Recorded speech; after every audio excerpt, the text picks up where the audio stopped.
Good morning all of you. ఈవేళ క్లాస్లో last time మనం 25 బిట్స్ ట్రాన్స్ఫార్మర్స్లో డిస్కస్ చేసాము. ఈవేళ క్లాస్లో ఇంకొక 25 బిట్స్ మనం డిస్కస్ చేద్దాము. So before going to that I'm sorry, నిన్న క్లాస్ నేను అప్లోడ్ చేయలేదు due to work load. Okay, so without any time delay ఈవేళ క్లాస్ మనం స్టార్ట్ చేసుకుందాం. So first bit, A 10 kVA transformer is taking a power of 400 watts in open circuit test. అంటే open circuit test ద్వారా చేసినప్పుడు 400 watts చూపిస్తుంది. So open circuit test OC టెస్ట్లో మనకు వచ్చేది వాట్ మీటర్ రీడింగ్ ఏంటి? Constant losses. So constant losses ఎంత అని మనకు అర్థమైంది? 400 watts అని అర్థమైంది. And 900 watts in short circuit test. Short circuit టెస్ట్లో మనకి ఏమొస్తాయి? Copper losses. So copper losses ఎంత అని అర్థమైంది మనకి? 900 watts అని అర్థమైంది. What will be the copper losses at 50% of load? అంటే మనకి ఈ ఇన్ఫర్మేషన్ కాన్స్టెంట్ లాసెస్ అనే ఇన్ఫర్మేషన్ ఏదైతే ఇచ్చారో అది కేవలం మనల్ని కన్ఫ్యూజ్ చేయడం కోసం ఇచ్చినంతే. సో మామూలుగా మనం ఎస్సీ టెస్ట్ ఎక్కడ చేస్తాము? రేటెడ్ కరెంట్ దగ్గర చేస్తాము. సో రేటెడ్ కరెంట్ దగ్గర వచ్చిన full load copper losses 900 watts అయితే ఆఫ్ లోడ్ దగ్గర ఉన్న కాపర్ లాసెస్ ఎంత అని అడుగుతున్నారు క్వశ్చన్లో. మీకు తెలుసు కాపర్ లాసెస్ ఫార్ములా ఏంటి?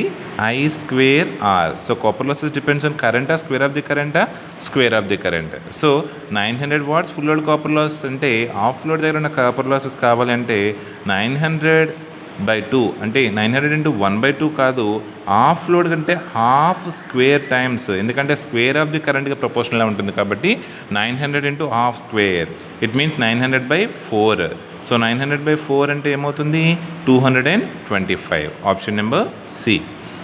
Next bit, what will be the copper losses at half load if the full load copper losses is 1600 watts?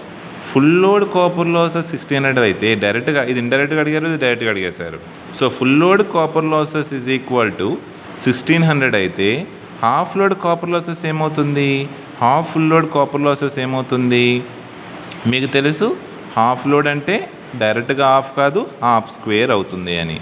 So 1600/4 it means 400. Answer C. Next bit, the watt meter reading of transformer on open circuit test is 900 watt and on short circuit test at full load current is 1600 watt. What will be the iron losses at half full load? Again ఇది కూడా మనం note చేద్దాం. Watt meter reading of transformer on open circuit test. Open circuit టెస్ట్లో watt meter reading ఏంటి? Yes, iron losses are constant losses. Short circuit టెస్ట్లో వచ్చేది copper losses 1600 watt. So అతను ఏమడుగుతున్నారు? What will be the iron losses at half full load?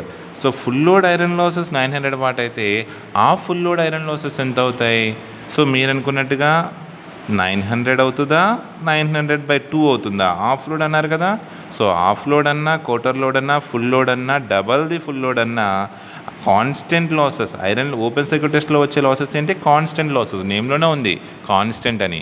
So ప్రతి load దగ్గర దాని value కాన్స్టెంటే కాబట్టి ఆఫ్ లోడ్ దగ్గర కూడా దాని వాల్యూ ఎంత? 900. So option number B.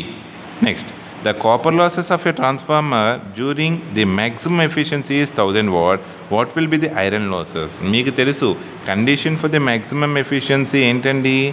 Iron losses are constant losses is equal to ohmic losses or copper losses. So ఏమంటున్నారు?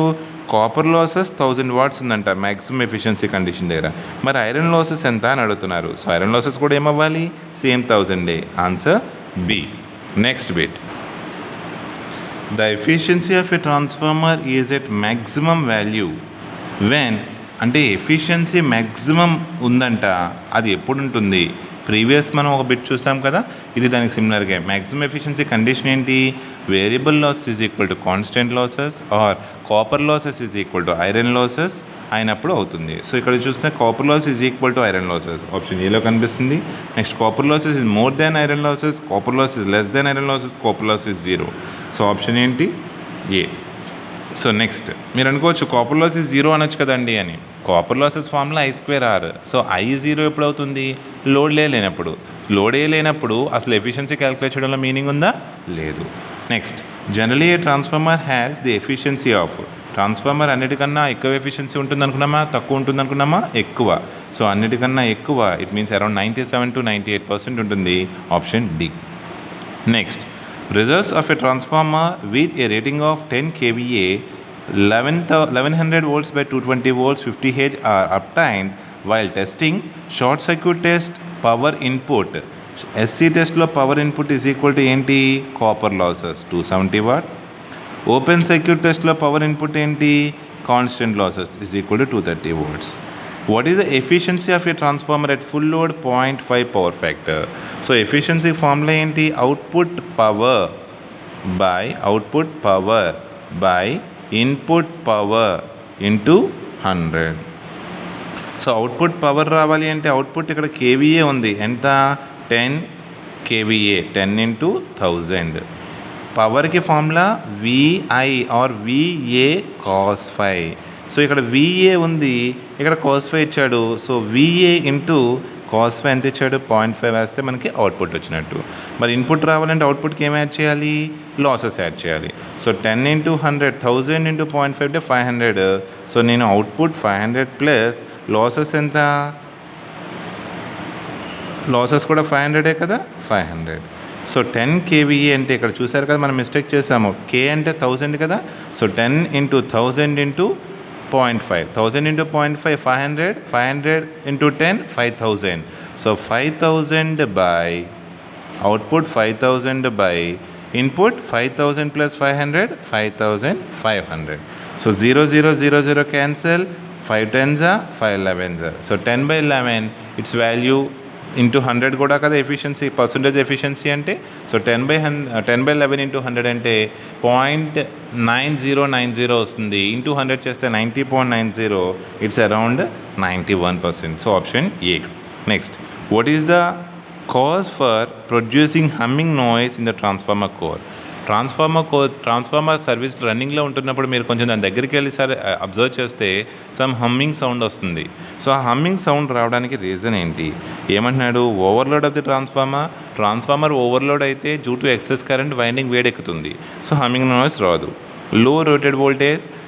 లో వోల్టేజ్ అయితే దానివల్ల హమ్మింగ్ నాయిస్ వచ్చే ఛాన్సే లేదు, వోల్టేజ్ డిప్ అది.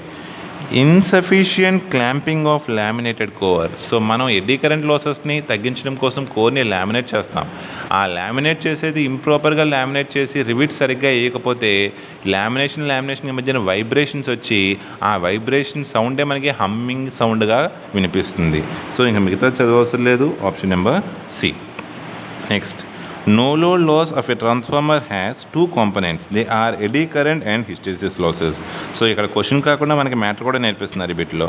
In which part of a transformer hysteresis losses will occurs. So in జనరల్గా ఇలాంటి క్వశ్చన్స్ ఇవ్వడానికి రీజన్ ఏంటి అంటే మొదటిగా మిమ్మల్ని కన్ఫ్యూజ్ చేయడం. రెండు క్వశ్చన్ పెద్దగా ఉంటే మనం క్వశ్చన్ చదివి దాన్ని మొత్తం అర్థం చేసుకునేసరికి బోల్డ్ టైం వేస్ట్ అవుతుంది. సో దానికోసం ఇంత లెంతీ క్వశ్చన్స్ అంటూ ఇవ్వడం జరుగుతుంది. సో ఇక్కడ ఇదంతా ఇన్ఫర్మేషన్ పక్కన పెడితే in which part of a transformer hysteresis losses will occurs అంటే ట్రాన్స్ఫార్మర్లో హిస్టెరిసిస్ లాసెస్ కానీ ఎడ్డీ కరెంట్ లాసెస్ కానీ వచ్చేది ఏ పార్ట్లో, కోర్లో. So option A. Next bit, transformer efficiency is more because. So already నేర్చుకున్నాము, అన్ని ఎలక్ట్రికల్ ఎక్విప్మెంట్ మిషనరీస్తో పోస్తే ట్రాన్స్ఫార్మర్ హైయెస్ట్ ఎఫిషియన్సీ ఉంటుంది. దానికి రీజన్ అంటే ఏమనుకున్నాం మనం, సో ట్రాన్స్ఫార్మర్లో mechanical or frictional and windage losses ఉండవు అనుకున్నాం. నో కాపర్ లాసెసా, నో ఐరన్ లాసెసా, నో థర్మల్ లాసెసా, కాదు, no windage and frictional losses. Copper losses లేని మిషన్ ఉండదు. ఎలక్ట్రికల్ మిషన్ అయితే కాపర్ లాస్ ఉంటుంది, కోర్ ఉంటే ఐరన్ లాస్ ఉంటుంది. థర్మల్ లాసెస్ టెంపరేచర్ అనేది కరెంట్ అంటూ వెళ్తే చాలు టెంపరేచర్ డెవలప్ అవుతుంది. So C, windage and frictional losses లేని కేసు అంటే ఎప్పుడైతే మిషన్ స్టాటిక్ మిషన్ అయితే దానిలో ఉండవు. ట్రాన్స్ఫార్మర్ స్టాటిక్ మిషన్ కాబట్టి option C. What is the formula to determine the transformation ratio K. So దీనికి ఆప్షన్స్ ఇవ్వడం కూడా వేస్టే కదా. కేకి ఫార్ములా ఏంటి, E2 by E1 is equal to V2 by V1 is equal to N2 by N1 is equal to I1 by I2. ఇది transformation ratio formula. Next, the copper losses in a transformer can be reduced. Copper losses reduce చేయాలంటే మనం ఏం చేయాలి చూద్దాం. By changing the core material. అసలు copper loss వచ్చేది దేనిలో, వైండింగ్లో. సో కోర్ మెటీరియల్కి వైండింగ్కి సంబంధం ఉందా, లేదు. By laminating the core. So ఇది కూడా మళ్ళీ జోకే. By reducing the resistance of the winding. Winding resistance తగ్గితే ఐ స్క్వేర్ ఆర్ లాసెస్ కదా, సో దాని ప్రకారం కాపర్ లాసెస్ కూడా తగ్గుతాయి. నేను మిగతా ఆప్షన్స్ కూడా ఎందుకు చదువుతున్నాను అంటే చాలామంది జోక్స్ అలాంటివన్నీ మూవీస్లోనూ సీరియల్స్లోనూ టీవీలో చూస్తూ ఉండుంటారు. కానీ ఇంజనరల్గా మీరు ఎంజాయ్ చేస్తూ టెక్నికల్ సబ్జెక్ట్ నేర్చుకుంటే అందులో వాడు ఇచ్చే ఆప్షన్స్ వాటిని కూడా మనం ఎంజాయ్ చేయొచ్చు. సో అది కూడా మీరు అలవాటు చేసుకుంటే మీరు ఎక్కువసేపు చదివినా బోర్ కొడుతుందనే ఫీలింగ్ క్రియేట్ అవ్వదు. So we are deviating. Which type of transformer does not isolate the secondary? So ఏ టైప్ ట్రాన్స్ఫార్మర్లో సెకండరీ ఐసోలేట్ అవ్వకుండా ఉంటుంది? ఇది చాలా ఇంపార్టెంట్ బిట్. సో ఈ టాపిక్ ఇంకా మనం నేర్చుకోవాలి, అదే ఆటో ట్రాన్స్ఫార్మర్. సో ఇంజనరల్గా మనం ఇప్పటివరకు నేర్చుకున్నది 2 winding transformer, primary winding, secondary winding ఉండే ట్రాన్స్ఫార్మర్. అలా కాకుండా ఒకే వైండింగ్ ఉండి ఆ వైండింగ్ని ఇన్పుట్గా ఈ వైండింగ్లో కొంత పార్ట్ని అవుట్పుట్గా కానీ నేను తీసుకుంటే దీన్ని మనం ఆటో ట్రాన్స్ఫార్మర్ అంటాము. సో ఇక్కడ ఒకే వైండింగ్ ఉంటుంది, ఇన్పుట్ అవుట్పుట్కి కూడా కనెక్షన్ ఉంది కదా, అంటే ఐసోలేట్ అయి ఉందా? అయి లేదు. అవ్వకుండా ఎలక్ట్రికల్గా ఐసోలేట్ అవ్వకుండా ఉన్న ట్రాన్స్ఫార్మర్ అంటే ఏమని చెప్పాలి మీరు? Auto transformer. So option B. Potential transformer అన్నారు, పీటీ, అది వోల్టేజ్ మెజర్మెంట్ యూజ్ చేస్తారు. డిస్ట్రిబ్యూషన్ ట్రాన్స్ఫార్మర్ అది 2 వైండింగ్ అని అవ్వచ్చు, సింగిల్ వైండింగ్ అని అవ్వచ్చు. కరెంట్ ట్రాన్స్ఫార్మర్ కరెంట్ని మెజర్ చేయడం కోసం యూజ్ చేసేది. సో కానీ ఆన్సర్ ఏం చెప్పాలి మనం? Auto transformer. Next, single turn primary of A current transformer has a turns ratio of 10:1. Which one of the following is the primary current if the current measured in the secondary is 2 amperes? Secondary current 2 amperes అయితే primary current ఎంత అని అడుగుతున్నారు. ఇది నేర్చుకోవాలి అంటే just 2 minutes మనం are 1 minute చిన్న fundamentals రావాలి. ఇక్కడ ఏమంటున్నారు? కరెంట్ ట్రాన్స్ఫార్మర్ అని చెప్తున్నారు. So first of all current transformer అంటే ఏంటో మనకు తెలియాలి. సో ట్రాన్స్ఫార్మర్స్ని 2 రకాలు ఉన్నాయి. ఒకటి పవర్ ట్రాన్స్ఫార్మర్స్, 2 డిస్ట్రిబ్యూషన్ ట్రాన్స్ఫార్మర్స్. ఇప్పటివరకు మనం నేర్చుకుంది. ఇది కాకుండా 3వ రకం ఉంది, దాన్ని మనం ఇన్స్ట్రుమెంట్ ట్రాన్స్ఫార్మర్ అంటాము. ఇన్స్ట్రుమెంట్ ట్రాన్స్ఫార్మర్స్ అంటే హయ్యర్ వోల్టేజెస్ని మెజర్ చేయడం కోసం మనం పొటెన్షియల్ ట్రాన్స్ఫార్మర్ అని, హయ్యర్ కరెంట్స్ని మెజర్ చేయడం కోసం కరెంట్ ట్రాన్స్ఫార్మర్ అని 2 రకాలు ఉన్నాయి. ఈ 2 ట్రాన్స్ఫార్మర్ని మనం ఏమంటామంటే ఇన్స్ట్రుమెంట్ ట్రాన్స్ఫార్మర్స్ అంటాం. సో ఇంజనరల్గా ఇది అందరూ ప్రాక్టికల్గా మీకు తెలిసే ఉంటుంది అండ్ సామెత కూడా ఉంది. సో చాలామంది పెద్దవాళ్ళు అంటారు రైస్ ఉడికిందో లేదో మొత్తం చెక్ చేయవలసిన లేదు, ఒక మెతుకు చూస్తే చాలు అని. అదే ప్రిన్సిపల్ ప్రకారం నాకు తెలిసి దీన్ని కనిపెట్టి ఉండొచ్చు. ఏం చేశారంటే ప్రైమరీస్ మనకు తెలుసు ట్రాన్స్ఫార్మర్లో, ఫర్ ఎగ్జాంపుల్ పొటెన్షియల్ ట్రాన్స్ఫార్మర్ తీసుకుందాం. ట్రాన్స్ఫార్మర్ని యూజ్ చేసి వోల్టేజ్ని ఇంక్రీజ్ ఆర్ డిక్రీజ్ చేయొచ్చు కదా. సో ఇప్పుడు నేను ఏం చేస్తున్నానంటే ఒక ట్రాన్స్ఫార్మర్ యూజ్ చేస్తున్నా, హై వోల్టేజ్ టు లో వోల్టేజ్ కన్వర్ట్ చేసే ట్రాన్స్ఫార్మర్. నా దగ్గర 220 kV వోల్టేజ్ మెజర్ చేయాలనుకుంటున్నా. అంత వోల్టేజ్ మెజర్ చేయాలంటే 220 kV వోల్ట్మీటర్ పెట్టాలి. సో అది కష్టమే కదా. అందుకని ఏం చేస్తున్నానంటే 220 kVని 110 voltsగా మార్చేస్తా. ఒక చిన్న ట్రాన్స్ఫార్మర్ పెట్టి ఇక్కడ ఒక వోల్ట్మీటర్ పెడతా. ఈ వోల్ట్మీటర్ 110 volts చూపించిందంటే ఇక్కడ ఎంత ఉన్నట్టు వోల్టేజ్? 220 kV ఉన్నట్టే కదా. ఈ వోల్ట్మీటర్ 55 volts చూపిస్తే 110 kV ఉన్నట్టు. ఇక్కడ ఉన్న వోల్ట్మీటర్ రీడింగ్ బట్టి ఇక్కడ వోల్టేజ్ మనం చెప్పచ్చా? సో 220 volts 110 volts మెజర్ చేయడం మనకనే కష్టమా? ఈజీ. సో ఏ ట్రాన్స్ఫార్మర్ అయితే మనం యూజ్ చేసుకొని హయ్యర్ వోల్టేజ్ని మెజర్ చేయడానికి యూజ్ చేస్తున్నామో దాన్ని పొటెన్షియల్ ట్రాన్స్ఫార్మర్ అని. ఇదే ప్రిన్సిపల్ ఒక లైన్లో హై కరెంట్ వెళ్తుంది 10,000 amps ఫర్ ఎగ్జాంపుల్. అంత కరెంట్ని మెజర్ చేయగలమా? లేదు. సో ఒక ట్రాన్స్ఫార్మర్ యూజ్ చేసుకొని ఇక్కడ ఒక టర్నే పెడతా, ఇక్కడ బోల్డ్ టర్న్స్ పెడతా, అంటే వోల్టేజ్ పెరుగుతుంది కానీ కరెంట్ తగ్గుతుంది. సో బాగా ఎక్కువ టర్న్స్ పెట్టి ఇక్కడ 5 ampsకి తగ్గించేసా. సో ఇక్కడ ఒక యామీటర్ పెట్టా, ఈ యామీటర్ 5 amps చూపిస్తుందంటే ఇక్కడ ఎంత ఉన్నట్టు? 10,000 amps ఉన్నట్టు. సో అలా హయ్యర్ కరెంట్స్ని మెజర్ చేయడం కోసం ఒక స్టెప్ అప్ ట్రాన్స్ఫార్మర్ వాడి తక్కువ యామీటర్ రీడింగ్తో హయ్యర్ కరెంట్ని మెజర్ చేసుకుంటే దాన్ని కరెంట్ ట్రాన్స్ఫార్మర్ అని అంటాం. సో ఇది జస్ట్ బేసిక్, నేను ఇన్ డీటెయిల్గా నెక్స్ట్ చెప్తాను. సో ఇక్కడ ఏ ట్రాన్స్ఫార్మర్ అన్నారు? Current transformer. అంటే హై కరెంట్ని మెజర్ చేయాలంటే హై కరెంట్ నుంచి లో కరెంట్కి మార్చాలి. సో ఎక్కువ కరెంట్ని తక్కువ కరెంట్కి మార్చాలి అంటే మనం ఏం ట్రాన్స్ఫార్మర్ యూజ్ చేయాలి? Step up, step డౌనా?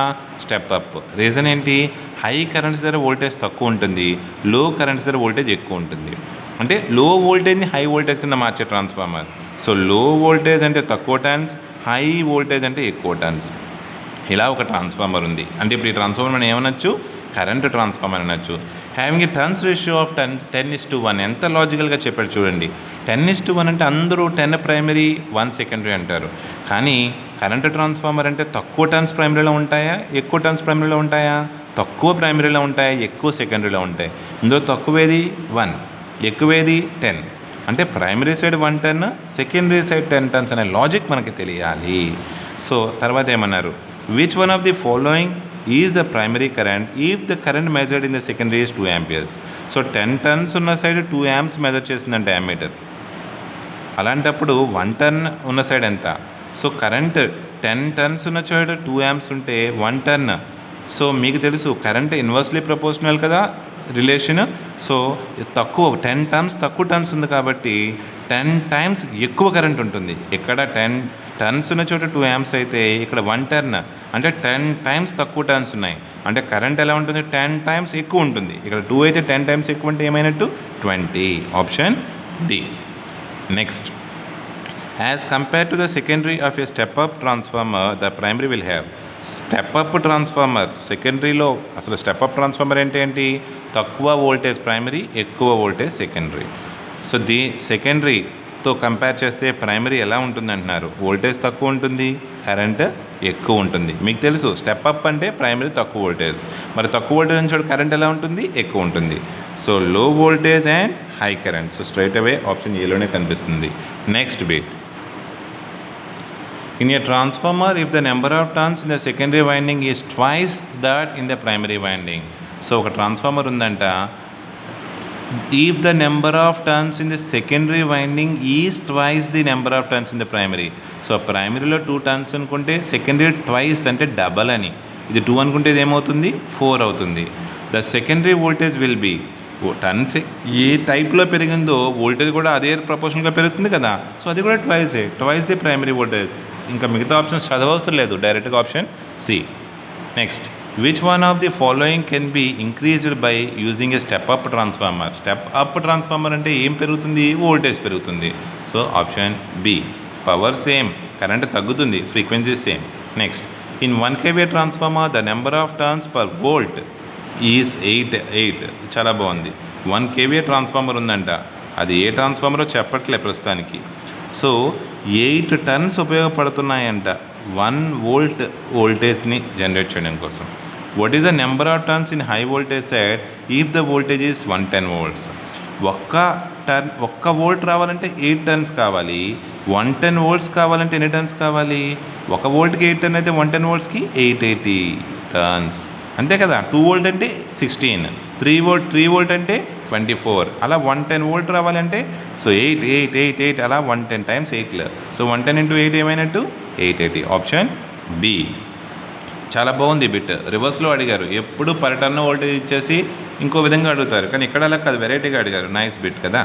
So next, what is the full load HV side current of 1 kVA 200/100 volt single phase transformer at 0.8 power factor. చాలా బాగుంది. ట్రాన్స్ఫార్మర్ రేటింగ్ ఎంత? 1 kVA అంటే 1000 volt ampere. అడుగుతుంది ఏంటి? HV side current at HV side అంటే ఏ side? 200 volt side.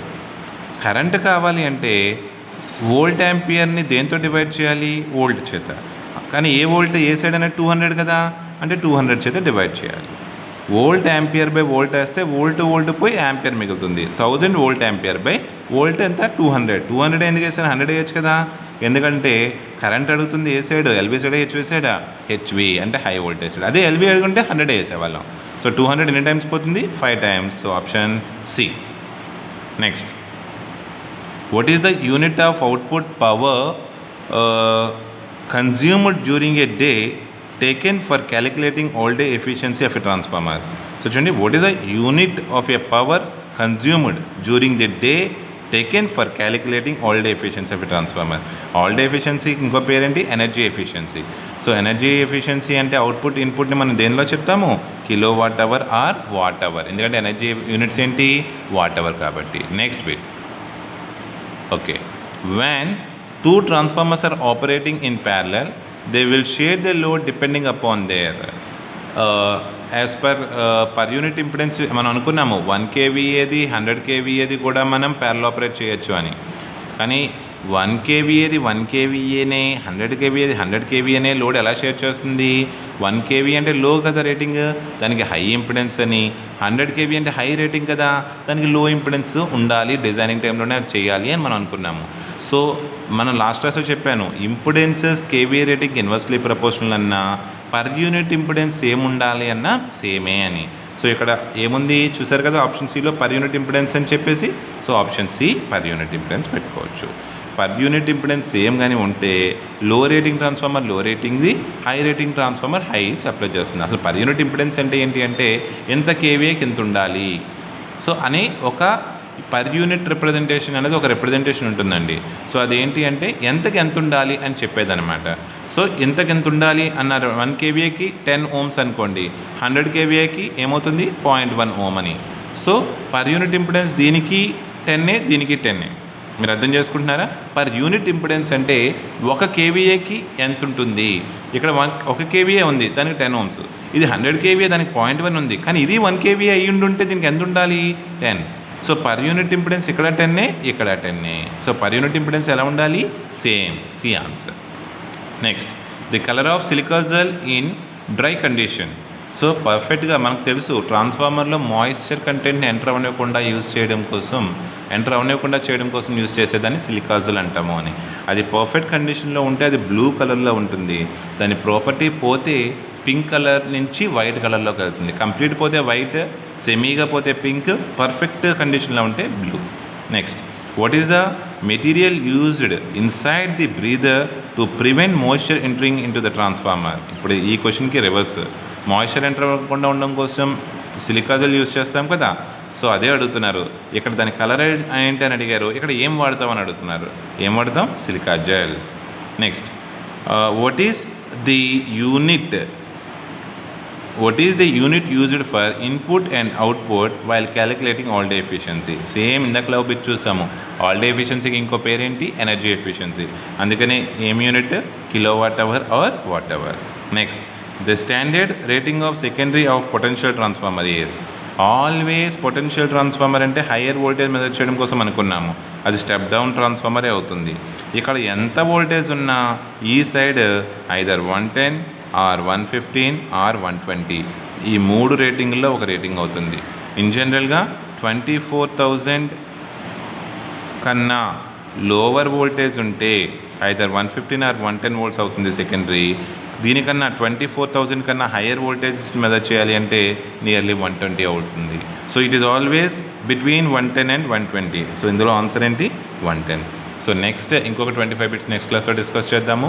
ఇది అయిపోయిన తర్వాత మనం DC మోటార్స్ నేర్చుకుందాం. సో అది కూడా మనం కంటిన్యూ చేసుకోవడం అవుతుంది.